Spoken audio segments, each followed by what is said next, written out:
Chers amis, depuis l'autre côté de l'Atlantique, je vous souhaite un joyeux Noël et de bonnes fêtes de fin d'année.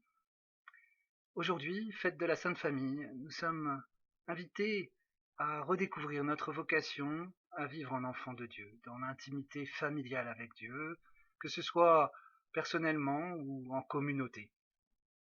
Voilà cette vocation qui rayonne de la Sainte Famille.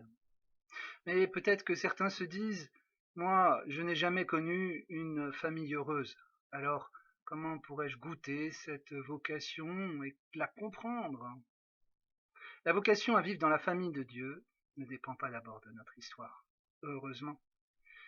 Mais qu'elle soit une histoire de famille heureuse ou non, Dieu trouve son chemin.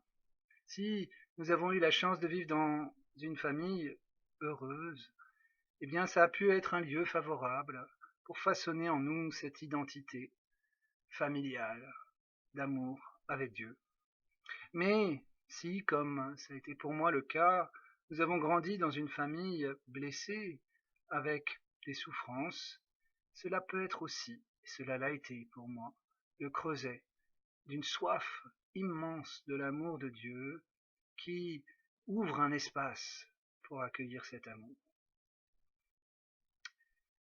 Quelle que soit notre histoire familiale, Dieu, par le don de son esprit, peut nous introduire dans cette vie de famille. Être enfant de Dieu, comme le dit saint Jean dans cette lettre qu'il nous adresse aujourd'hui, c'est s'émerveiller devant le grand amour que le Père nous a donné. Pour le chrétien, cet amour, ce lien, cette relation avec le Père, c'est un lien vital, un lien familial, comme un soleil dans notre vie qui marque de sa lumière toute chose. C'est une boussole qui nous oriente et qui nous guide. Vivre sous le regard d'amour. C'est une vocation qui peut être approfondie tout particulièrement au cours de cette année sainte de la miséricorde. Le grand amour de Dieu, c'est un amour de miséricorde. Être enfant de Dieu, c'est expérimenter que je suis aimé de Dieu sans condition. Dieu m'aime tel que je suis, et non tel que je devrais être ou que je rêverais d'être. C'est un soleil de liberté et de guérison que de vivre sous cette lumière. Vivre en enfant de Dieu sous ce regard d'amour, c'est vraiment un changement de repère radical. C'est comme si la boussole était aimantée par l'amour et nous y entraînait. Je reçois ma vie de cet amour et ma vie est une réponse à cet amour. Cet amour m'ouvre à une vie où je ne suis pas seul, mais où je suis en relation avec Dieu, appelé à demeurer dans cette communion d'amour. C'est la découverte bouleversante du Fils prodigue.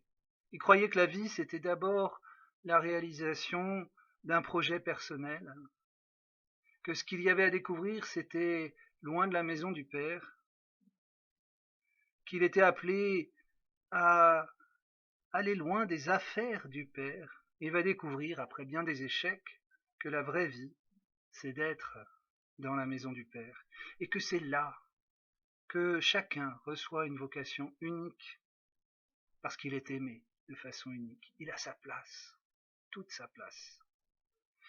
C'est ce que Jésus va dire à ses parents lors de cet épisode un peu étonnant pour nous de Jésus au temple à 12 ans. Jésus dit à ses parents qui le cherchent, « Ne savez-vous pas que je dois être dans la maison de mon Père, aux affaires de mon Père ?» Et juste après, il rentre chez lui dans sa famille humaine et il est soumis à ses parents. Il ne s'agit donc pas d'opposer famille spirituelle et famille humaine. Nos familles humaines sont souvent blessées par le mal, par le péché, mais elles peuvent être renouvelées dans l'esprit, par cet esprit de famille que Dieu nous donne quand nous demeurons branchés sur lui. Et alors, notre vie de famille pourra refléter quelque chose de cette vie familiale divine. Peut-être que c'est en étant davantage aux affaires de la famille de Dieu que l'on peut retrouver aussi les affaires de la famille d'une façon nouvelle, sous un nouveau regard, où il s'agit dans la famille d'être aux affaires de l'amour, au service les uns des autres, à travers toutes sortes de petits gestes quotidiens, être aux affaires du Père. Parfois on comprend cela comme une multitude de services à vivre, cela peut l'être, mais c'est toujours une question délicate, car dans certaines familles, la foi n'est pas partagée par tous, et alors il faut beaucoup de sagesse, de patience et de discernement. Le don de Noël est le don de nous faire entrer dans la vie d'enfant de Dieu d'une façon nouvelle.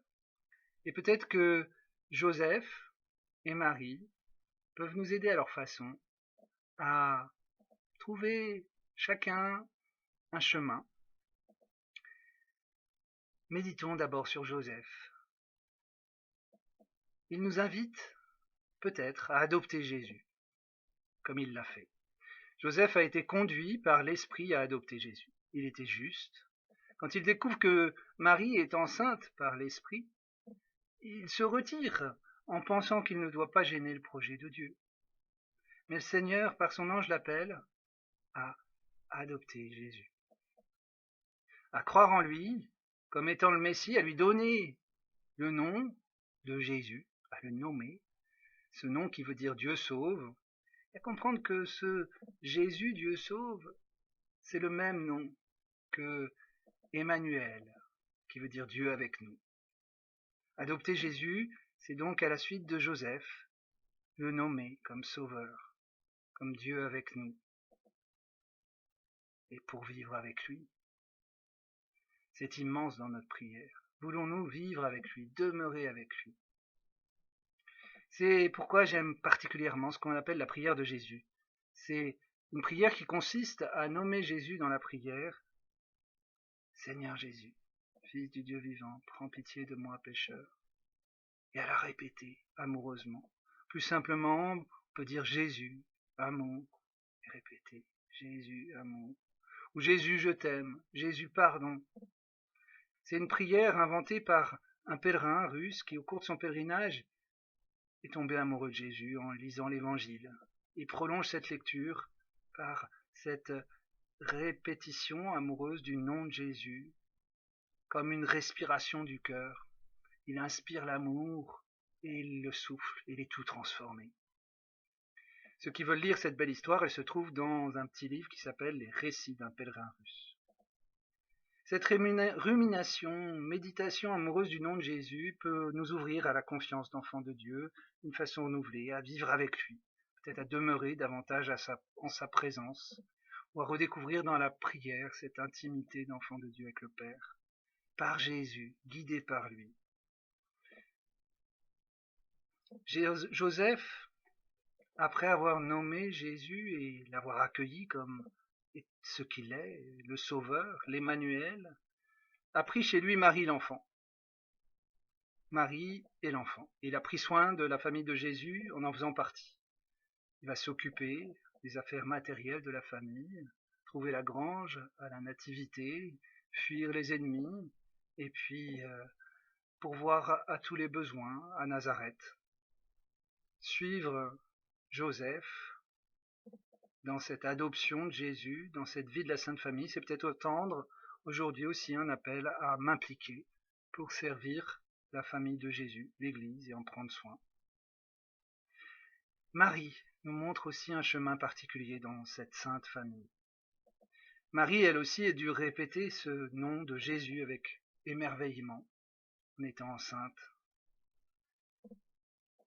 Habitée par l'Esprit Saint, l'enfant est né en elle, elle est devenue le temple de l'Esprit. Nous pouvons imaginer le temps de sa grossesse comme un temps d'intimité unique dans l'Esprit avec Jésus. On peut imaginer Marie prier le nom de son Fils avec amour, émerveillement, adoration. Jésus, mon enfant, Jésus, mon Seigneur, Jésus, notre Sauveur, Jésus, mon enfant, Jésus, Fils du roi David, Jésus, mon enfant, Jésus, Prince de la paix, Jésus, mon enfant. Et d'une certaine façon, nous pouvons reprendre cette prière, car nous sommes appelés à enfanter Jésus. Et puis Marie a donné naissance à Jésus. Marie et Joseph l'ont élevé. Ils ont élevé leur enfant en apprenant à parler à la parole d'amour incarné. Immense mystère. En apprenant à parler à Jésus, en lui apprenant à marcher, à vivre humainement, Joseph et Marie ont appris davantage, eux, à vivre divinement. Et c'est ce qui se passe quand nous nous mettons à l'école de l'Évangile. En aimant Jésus, leur enfant, Jésus leur a appris plus profondément la vie d'enfant de Dieu. En vivant en famille avec Jésus, Jésus les a ouverts plus profondément à la famille de Dieu. Et puis après l'épisode du temple, l'Évangile ne nous parle plus de Joseph. La tradition a conclu qu'il serait mort quelque temps plus tard. Marie, elle, a suivi Jésus dans sa vie publique. Elle a écouté sa parole. Et son intimité avec Jésus a grandi d'une autre façon, nourrie par la parole de Jésus, par cette parole proclamée sur les collines de Galilée, parole qui guérit tant et tant de malades, de boiteux, de lépreux sur sa route, parole qui relève, qui console, parole d'amour, qui invite à l'amour, parole qui est chemin, vérité, vie. Cette parole a fait partie de la vie de famille de Marie. Elle fait partie de notre vie de famille. Mais la Sainte Famille n'est pas restée une famille fermée sur elle-même. Elle s'est ouverte sur la famille de l'Église naissante autour de Jésus. Cette parole d'amour a fait naître la communauté d'amour des disciples de Jésus. Et Marie était présente au long de cette naissance et elle a aidé les premiers disciples à faire confiance à Jésus. Marie nous introduit à la vie de famille avec Dieu, en Jésus, aussi sur la croix. Comme Jean, nous sommes invités à la prendre chez nous, à l'accueillir. Et alors, si nous l'accueillons, elle nous montre ce chemin de la vie de famille avec Jésus, guidé par l'Esprit Saint, qu'elle nous aide à accueillir comme dans une Pentecôte quotidienne. C'est ce que dit Saint Jean dans sa lettre qu'il nous adresse. Celui qui garde les commandements de l'amour de Dieu, et Dieu en lui, demeure en Dieu, et Dieu en lui. Et voilà comment nous reconnaissons qu'il demeure en nous, puisqu'il nous a donné part à son esprit. Oui, Dieu, qui est famille d'amour, nous donne part à son esprit de famille. Et bien voilà ce que nous pouvons demander en cette fête de la Sainte Famille. Bonne semaine, bon partage à tous.